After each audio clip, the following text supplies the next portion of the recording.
Everyone, welcome to my channel beauties blog. কেমন আছো সকলে? আশা করছি সকলে খুব ভালো আছো, সুস্থ আছো। এখন বাজে ঘড়িতে 7:30, আর এখন থেকে আমি আমার ব্লগটা শুরু করছি।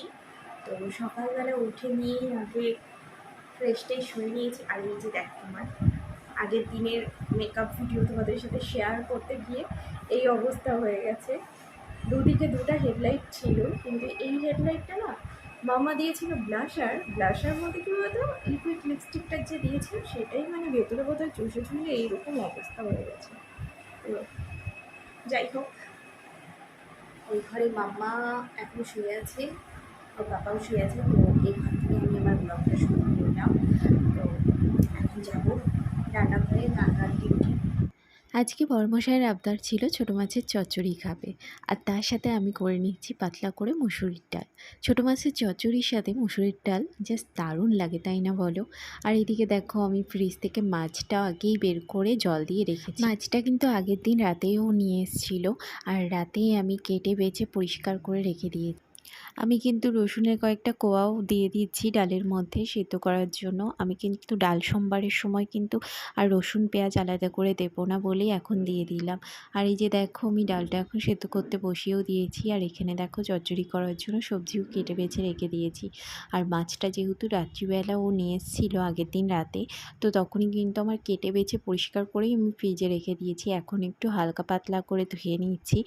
আর ছোটো মাছ দেখবে এমনিতেও কিন্তু খুব নরম টাইপেরই হয়ে থাকে। আমার যখন প্রথম নতুন সংসার হয়, আমি তখন কিন্তু বুঝতাম না যে ছোটো মাছটা বেশি নাড়াচাড়া করা যায় না ভাজার সময়।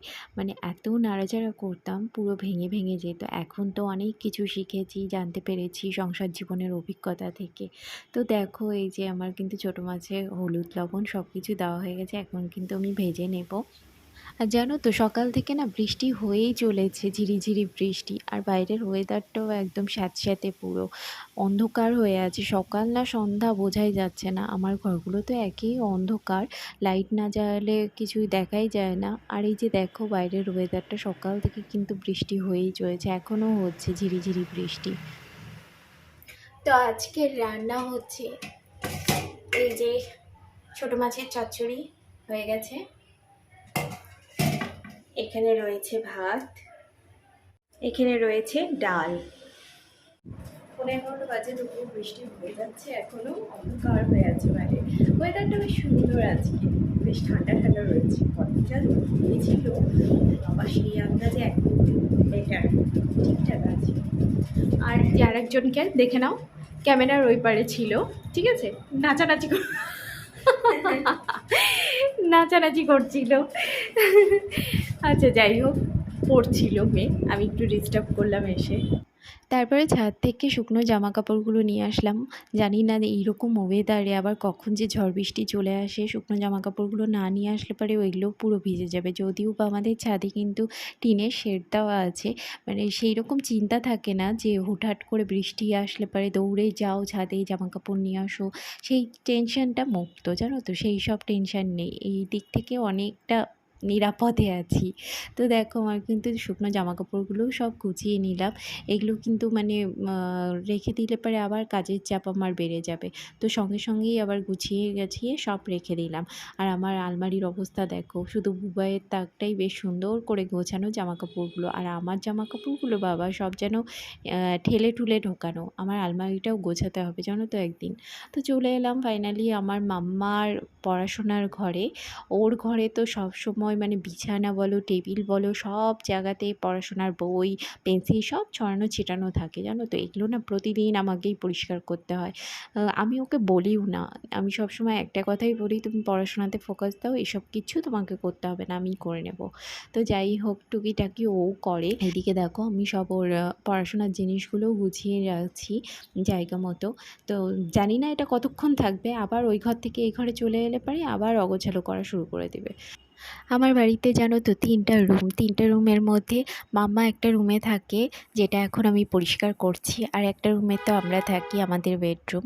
আর মাঝে যেই রুমটা আছে জানো তো, ওই ঘরে অত বেডশিট আমি চেঞ্জ করিও না, কেউ থাকে না বলে দরকারও পড়ে না বেডশিট চেঞ্জ করার। কিন্তু এই যে আমার ঘর আর মাম্মার ঘর, এই ২ ঘর মিলে মানে ২ দিন পর পরই আমার বেডশিট চেঞ্জ করতে হয়।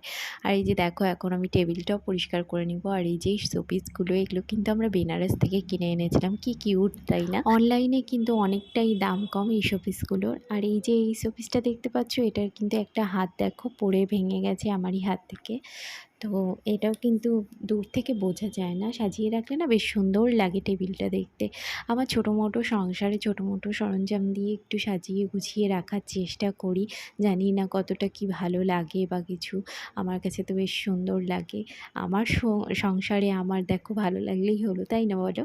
আর এই যে দেখো এখন এই যে এই নৌকাটা দেখতে পাচ্ছ, এই নৌকাটা কিন্তু আমরা কাশ্মীর থেকে নিয়েছিলাম। এই যে মাম্মাম লেখা 15ই আগস্ট, আমরা 15ই আগস্টের দিন গিয়েছিলাম কাশ্মীরে। আর এটা কিন্তু মা কিনে দিয়েছিল মাম্মাকে। মাম্মা যখন ছোট ছিল তখনকার ড্রয়িং, এটা দেখো কি সুন্দর আঁকিয়েছিল, কিন্তু কমপ্লিট করতে পারিনি, তবুও আমি সুন্দর করে রেখে দিয়েছি সাজিয়ে।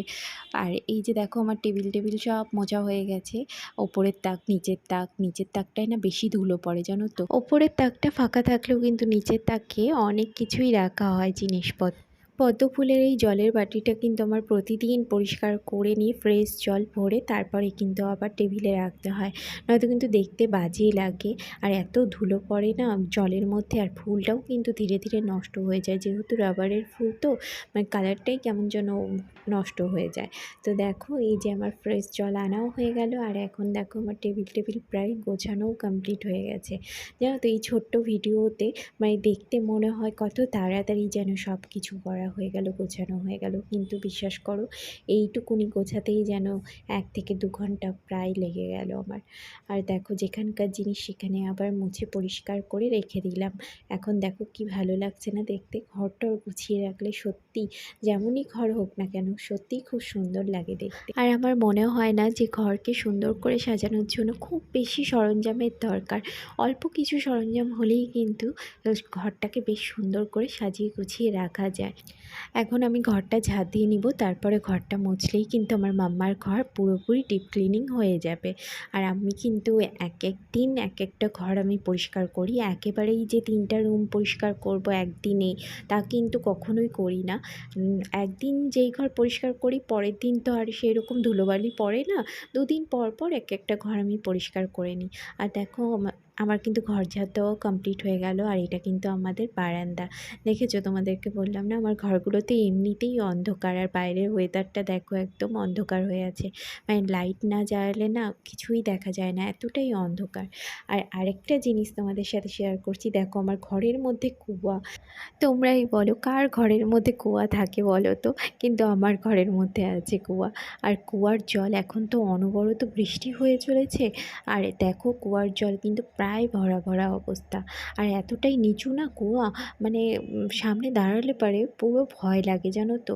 মানে আমি তো ভয়ের চোটে অর্ধেক কুয়া পুরো টেবিল দিয়ে আমি ঢেকে রেখে দিয়েছি, কেননা আমার বাচ্চা তো ছোট ছিল তাই না, তখন থেকেই আমি ঢেকে রেখে দিয়েছিলাম। ভয় করতো জানো তো, এখনও ভয় করে, আমাদের বড়দেরই ভয় করে, ও তো ছোট মানুষ। জানি না শেষে এই কুয়াটার যে কী গতি হবে। তো আমি তো বলেছিলাম কুয়াটা পরবর্তীতে ভরে দিতে, কেননা যত দিন যাবে তত কিন্তু দেখো ড্যাম হয়ে যাবে। কোন দিন কি হয় না হয়, আর কতই বা এরকম ঢেকে ঢুকে রাখবো, পুরোটা তো ঢাকাও যায় না তাই না। তোমাদের সাথে কথা বলতে বলতে দেখো আমার ঘর মোছাও প্রায় কমপ্লিট হয়ে গেল। এখন সোজা যাব স্নান সেরে এসে তারপরে পূজা করতে যাব, কেননা অনেকটা বেলাও হয়ে গেল জানো। যদিও বা সকালবেলা বরমশাই কিন্তু পুজো দিয়েই যায়, আমার কিন্তু অতটা টেনশন থাকে না যে সকাল সকাল পুজো করতে হবে বা কিছু। দুপুরেরটা আমার যখন কাজ শেষ হয় তখনই আমি করে নিই। আজকের মতো তাহলে আমার ব্লগটা এই পর্যন্তই ছিল, কেমন লাগলো অবশ্যই কমেন্ট করে জানিও। আজকের মতো এখানেই টাটা।